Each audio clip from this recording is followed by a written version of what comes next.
Everyone, good morning, আসসালামু আলাইকুম। কেমন আছো সবাই? আশা করি অনেক ভালো আছো। আমি আলহামদুলিল্লাহ ভালো আছি। আমি তারা লাইফস্টাইল ডেইলি ভ্লগে তোমাদের সবাইকে নতুন করে ওয়েলকাম জানাই। তো যে যেখান থেকে দেখছো, আল্লাহর রহমতে সবাই ভালো থাকবে, সুস্থ থাকবে। এক কাপ কফি নিয়ে এই যে চলে আসছি এখন আমার ফেভারিট জায়গাটা, যেখানটাতে বসে কিন্তু এই সকালের কফিটা আমি পান করি। তো ভিডিও স্টার্ট করার আগেই বলি, যে যেখান থেকে দেখছো এখন ভিডিওটা, প্লিজ আমার চ্যানেলটিকে সাবস্ক্রাইব করে আমার পাশে থেকো। তোমাদের পাশে থাকাটা আমার খুব জরুরি এখন, যেহেতু আমার একদম নতুন চ্যানেল। তো তোমাদের সাপোর্টটা আমার অনেক দরকার। প্লিজ লাইক কমেন্ট করতে ভুলো না। আমি রোজকার দিনে যেমন বলি যে একটা লাইক কিন্তু একটা কমেন্ট আমাকে অনেক মোটিভেট করে ভিডিও বানানোর জন্য, অনেক ভালো লাগে আমার। এখন ঘড়িতে সময় ওই 9:30 বাজে। বাবু জাস্ট স্কুলে গেল, তারপর কিন্তু আমি বাসি কাজগুলো স্টার্ট করি। কারণ বাবুকে সকালবেলা উঠে 1 ঘন্টা আমাকে সময় দিতে হয়। তো ও স্কুল চলে গেলে বাকি কাজগুলো কিন্তু আমি স্টার্ট করি। তো আজকে ব্রেকফাস্টে এই যে মুসলি নিয়ে নিয়েছি, আর এখানে কিছু ফ্রুট কেটে নিচ্ছিলাম, আর 2টো এগ বয়েল করে নিয়েছি। রাজা আর আমি খাবো। তো তেমনভাবে নাস্তাটা করলাম না, কারণ ও মাঝে মাঝে শুধু বলে আমি টিফিন নিয়ে যাব না। তো যেদিনে ও টিফিন নিয়ে যায় সেদিনেই কিন্তু সকালে রান্নাবান্নাটার ঝামেলা থাকে, না হলে কিন্তু না। তো ও আজকে টিফিন নিয়ে গেল না। তো টিফিন নিয়ে গেলে ও শুধু বলে আমাকে কিছু ফ্রুট বাগেরা দিয়ে দেবে, বাকি কিন্তু রুটি টুটি করতে হবে না। আর এখানে আমি না আলু আর এই একসাথে বসাচ্ছি, ডিম আর আলু সেদ্ধ করছি ওই রান্নার জন্য আজকে ভাবছি রোজ আর সবজি ভালো লাগছে না, একটু অন্যরকম কিছু বানাই। তো সেই জন্য আলু আর ডিমটা বসিয়েছি। তার আগে এখানে কিন্তু আমি একটা হেয়ার প্যাক বানাচ্ছি। তো হেয়ার প্যাক বলতে এটা হেনার প্যাক, যেটা আমি কিন্তু কালকে রাত্রিতে হেনাটা গুলে রেখেছিলাম। তো কালকে রাত্রিতে যখন আমি পানিটা রেডি করেছিলাম, তখন কিন্তু এতে আমি দিয়ে দিয়েছিলাম লবঙ্গ, চায়পাতি, আর সাথে কিন্তু মেথি। তো মেথিগুলো দিলে বেশ ভালো। এই পানিটা নর্মালিও করা যায় শুধু চায়পাতি দিয়ে। তো আমি করি যাতে হেয়ার ফলটারও না কোনো অসুবিধা হয়। আর সকালবেলা কিন্তু এতে দিয়ে দিলাম টক দই, আন্ডার সাদা অংশটা, আর লেবু দিয়ে দিয়েছি। তো এটাকে ভালোভাবে আমি মিক্স করে নিয়েছি। মিক্স করে এখন আমি এটা চুলে লাগিয়ে নেবো। আর আমি একাই কিন্তু হেনাটা লাগাই সবসময়। আর তো আমার বাড়িতে একাই থাকি, আর একাকেই সব কিছু করতে হয়, তো আমার কোনো কাউকে প্রয়োজন হয় না। আর আমার মনে হয় এটা একা লাগালেই বেশি সুবিধা মনে হচ্ছে। তো লাগিয়ে যেটা আমার অভ্যাস হয়ে গেছে। আর হেনা না, আমরা আগে কী করতাম, হেনা গুলে নিয়ে পুরো মাথায় ঘেটে নিতাম। তো কখনোই এমন করে কেউ লাগাবে না। হেনা লাগানোর কিন্তু একটা পদ্ধতি আছে। এই যে এই পদ্ধতিটা আমি লাগাচ্ছি, এমনভাবেই কিন্তু হেনাটাকে লাগাতে হয়। আর আমরা কি করতাম, জ্যাক করে ঘষে রেখে দিতাম, তাতে চুলে হতো না হতো। তো হেনাটা এমনভাবে দিতে হবে যাতে চুল না বোঝাই যায়। তো এই যে পাট করে কিন্তু আমি ভাগ করে নিচ্ছি, আর নিয়ে পুরো ডগা থেকে উপর পর্যন্ত নিয়ে, আর এই যে একটা কিন্তু ক্লিপও লাগবে না, কিচ্ছু লাগবে না, এমনভাবে সেট করে দিতে হবে। এই যে দেখো, আমি দেখলাম সামনে থেকে। তো এইভাবে হেনা লাগালে তবেই কিন্তু হেনার কাজ হবে, আর খুব ভালো কাজই দেয়। তো আমি যেহেতু মাসে 2বার এটা ইউজ করি, 3বার করলে বেটার। তো আমি 3বারটা সময় মাঝে মাঝে পাই না, সেই জন্য 2বার করার চেষ্টা করি। আর হেনাটা করার কারণও আছে এখন, তো সেটা আমি নেক্সট ভিডিও শেয়ার করব। আমরা বেড়াতে যাব, তো যদি বেড়াতে যাওয়ার ভিডিও দেখতে চাও অবশ্যই আমাকে কমেন্ট করো। আর আমি তবুও শেয়ার করার চেষ্টা করব তোমাদের সাথে। এখানে আমি রান্নার জন্য সবজি কেটে নিচ্ছিলাম, আর এটা কিন্তু বেতি শাক ছিল। আর এখানে এই যে আলু আর ডিমটাও সেদ্ধ হয়ে গেছে, তো এটাকে আমি ভালোভাবে ম্যাশ করে নেবো।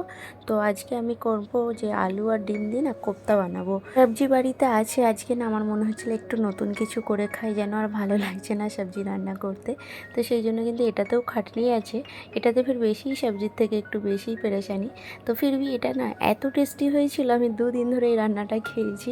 তো যাই হোক, আলু আর এটাকে ডিমটাকে ভালো করে ম্যাশ করে এখানে আদা কুচি, রসুন কুচি, সাথে পেঁয়াজ কুচি, আর কাঁচা লঙ্কা, আর ধনেপাতাটা এখনও দিইনি। তো সব কিছুগুলো ভালোভাবে ম্যাশ করে নিলাম, মাখিয়ে নিলাম। সাথে কিন্তু লঙ্কা গুঁড়ো, হলুদ গুঁড়ো, জিরা গুঁড়ো, আর ধনিয়া গুঁড়ো দিয়ে দিয়েছি। তো সাথে একটু গোলমরিচের গুঁড়োও দিয়েছি। আর এখানে কিন্তু আমি বেসনকে ড্রাই রোস্ট করে নিয়েছিলাম, তো সেটা দিয়ে দিলাম, দিয়ে ভালোভাবে মিক্সড করে নিলাম। তো করে এখানে আন্ডা দিয়ে ভালোভাবে ওটাকে কোট করে নিতে হবে।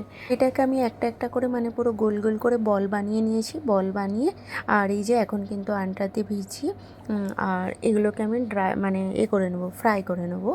আর এতে আমি কিছুটা ফ্রাই করব, আর কিছুটা কিন্তু আমি রেখে দেবো। এটা না নর্মালি ওই সন্ধ্যাবেলা স্ন্যাক্স হিসেবে খাওয়া যাবে চায়ের চায়ের সাথে। আর এদিকে বেতি শাকটাও বসিয়ে দিলাম। আর এই যে এটাকে কিন্তু এখন আমি ফ্রাই করে নিচ্ছি। আর যেহেতু এতে ডিমের কোটকার আছে সেই জন্য কিন্তু তেলটা একটু মানে ফেনা ফেনা টাইপের হয়ে গেছে। তো এখনই না এটাকে আমার খেতে ইচ্ছা করছিল, কারণ অনেকটা ক্র্যাঞ্চি ভাব এসেছে, তো বেশ টেস্টি লাগে এটা খেতে। আর দেখো আমি দেখাচ্ছি। আর এখানে আমি কিছু গরম মশলা দিয়ে দিয়েছি, আর আমি যেহেতু কারি পাতা খেতে খুব পছন্দ করি সেই জন্য কারি পাতাও দিলাম, তো এটা স্কিপ করতে পারো। আর সাথে কিন্তু শুকনো লঙ্কা, তেজপাতা দিয়ে দিয়েছিলাম। মিক্সারে আমি একটা পেঁয়াজ, কাজু আর পোস্ত কিছুটা নিয়েছিলাম, সেটাকে পিষে নিয়েছি। আর এখানে টক দই দিয়ে দিলাম, ঠিক আছে। তো দিয়ে ভালোভাবে কিন্তু এটাকে মিক্স করে নিতে হবে, মানে কষিয়ে নিতে হবে। আর এতে হ্যাঁ মশলা দিয়েছি কিন্তু লঙ্কা গুঁড়ো, হলুদ গুঁড়ো, লবণ আর ধনিয়া গুঁড়ো, জিরা গুঁড়ো। তো সব কিছু দিয়ে ভালোভাবে কিন্তু মশলাটা কষিয়ে নিয়ে এই কোপ্তাগুলো দিয়ে দিলাম, বলগুলো। তো দিয়ে এই যে অনেকটা বয়েল হয়ে গেছে, উপর থেকে একটু ঘি আর গরম মশলা, ধনিয়া পাতা ছড়িয়ে দিলাম। তো সত্যি বলছি এটা একবার ট্রাই করে দেখবে, অবশ্যই ভালো লাগবে। আমার তো ভীষণ ভালো লেগেছে, তোমাদের বলবো অবশ্যই এটা একবার ট্রাই করে দেখো, তোমাদের সবারই ভালো লাগবে। তো এখানে না আমি ওই ব্রেড ছিল সেটাকে আমি ব্রেড কাম করে রেখে দিলাম, কারণ ব্রেডটা না এক্সপায়ার হয়ে যাচ্ছিলো, তো খাওয়া হচ্ছিলো না, সেই জন্য ভাবলাম ব্রেড কাম করে রেখে দিই। তো এখানে আমি গুঁড়ো করে নিয়েছি, আর এটাকে আমি হালকা রোদে দেবো, কিন্তু এখন আর ধূপ নেই বলে তো সকালবেলাটাই দেবো। আর এখানে না কিছু ছিল, ওই মৌসুমি লেবু ছিল, কদিন ধরে না খাওয়ার আর সময় হচ্ছিল না, তো আজকে দেখছি সব শুকিয়ে শুকিয়ে গেছে।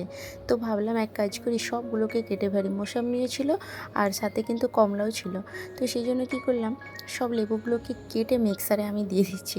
মিক্সারে দিয়ে না এটাকে মিক্স করে জুস বার করে নেবো। তো অত আর টাইম নেই বসে বসে খাওয়ার, তো সেই জন্য ভাবলাম এটাই করে ফেলি, এটাতেই বরঞ্চ ভালো হবে। তো এটা তারপরে করলাম, তো দেখছি এমন হয়ে গেছে, আমি ভাবছিলাম না জুস বেরোবে না। তো অ্যাকচুয়ালি না মানে জুস একটু কমই ছিল ফ্রুটগুলোতে। তো এখন মনে হয় সিজন না নাকি আমি ঠিক জানি না, তবে দেখছি একটু মানে জুস মানে সব কিছুতেই দেখছি ড্রাই ড্রাই হয়ে গেছে। তো এখানে যে জুসটা বেরিয়েছিল সত্যি কথা এত টেস্টি লাগছিলো, কারণ এটা হচ্ছে পিওর জুস। আর এতে কিছুটা না আমি ওই বিট লবণ দিয়ে দিয়েছিলাম, তো এত টেস্টি লাগলো খেতে। তো যাই খাওয়া দাওয়া করে এখানে শাকটাও আমার ফ্রাই হয়ে গেছে। ফেলে দেওয়া থেকে ভালো, না খারাপ হয়ে যাবে, ফেলে দিতে হবে, সেই জন্য কিন্তু হাতের সময়টা নিয়ে জুসটা করে খেয়ে নিলাম। রান্না করতে করতে এখানে 2-3টে কমেন্ট পড়ে নিই। তো সিক্রেট ব্লগার তাহেবা থেকে দিদিভাই আমাকে কমেন্ট করেছিল যে খুব ভালো লাগলো তোমার মানে ভিডিওটা, আর নতুন বন্ধু হয়ে গেলাম। তো অনেক ধন্যবাদ দিদিভাই, এইভাবেই কিন্তু আমার পাশে থেকো। শমিয়া আক্তার দিদিভাই বলেছে আপু তোমার ড্রেসিং টেবিল গোছানোটা অনেক ভালো লাগলো। তো অনেক ধন্যবাদ দিদিভাই, তোমাদের ভালো লাগছে এটাই আমার খুব ভালো লাগছে দেখে। করেছিল জান্নাত লাইফস্টাইল থেকে জান্নাত দিদিভাই, যে নাইস ভিডিও। তো অনেক অনেক ধন্যবাদ তোমাদের সবাইকে, এইভাবেই কিন্তু আমার পাশে থেকো তোমরা। দুপুরের লাঞ্চটা নিয়ে অনেক এক্সাইটেড ছিলাম, সেই জন্য কিন্তু একদম তাড়াতাড়ি চলে এসেছি এখানে, আমি তাড়াতাড়ি একদম গোসল করে চলে এসেছি খাওয়া দাওয়া করতে। আর আজকে ঘরটা আমি পোছা লাগিয়েছিলাম না, কারণ আমি না কালকে সন্ধ্যাবেলা একবার পোছা লাগিয়েছিলাম, তো অনেকটাই পরিষ্কার আছে, সেই জন্য ভাবলাম থাক আজকে ঘরটা স্কিপ করে দিই। আর এটা কিন্তু খুব এক্সাইটেড আছি খাওয়ার জন্য। আর সত্যি বলছি এত টেস্টি লাগছিল, আর আমি না কোনো বাটিতে নিলাম না, কারণ এর যে এই মেয়েটা আছে এটা দিয়ে আমি মাখিয়ে মাখিয়ে ভাতটা খাবো বলে মানে একই প্লেটে নিয়ে নিয়েছি সব কিছু। তো যাই হোক সন্ধ্যাবেলা না একটু ঘুমিয়েছিলাম বিকালে। তো সন্ধ্যায় এখন বাবু আর আমি যাচ্ছি নিচে। নিচে বলতে একটু মার্কেটে যাব, আমাদের বাড়ির সামনেই মার্কেট আছে। তো ভাবলাম আমার মানে যেহেতু বললাম বেড়াতে যাব, সেজন্য একটু দরকার ছিল। এই যে আমার গাড়িটা নিয়েই যাচ্ছি, আর অ্যাক্টিভা নিয়েই যাবো বাবু আর আমি। আর বাবু না আমাকে বলছে মাম্মা পাপার গাড়ি কই, পাপার গাড়ি কই। তো ওর পাপার একটা গাড়ি আছে আর আমার একটা আলাদা আছে। তো ওর পাপা তো অফিস চলে গেছে, ও খুঁজছে এসে এখন গাড়িটা। তো আমাদের এখানে না একটা থার্সডে মার্কেট বসে, আমি ওই মার্কেটে এসেছিলাম, কিন্তু মার্কেটটা কেন জানি না আজকে বন্ধ, মানে বসেনি। তবে হ্যাঁ সাইডে দেখলাম রোড বানাচ্ছে, তো সেই জন্য আজকে বন্ধ রেখেছে। তো সামনে একটা পার্লার ছিল, আমি পার্লারে একটু গেলাম আর এই ক্লিন আপ করে আসলাম আর আইব্রো করে আসলাম।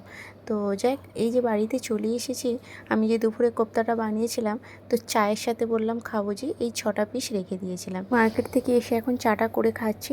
আর এটা না এত টেস্টি লাগছিলো কি বলবো, মানে ওই চপের মতো করে নিয়েছিলাম। তো আমার বাবু এত পছন্দ করেছে, ও ভেবেছে চিকেন আছে, এটা কিন্তু চিকেন ছিল না।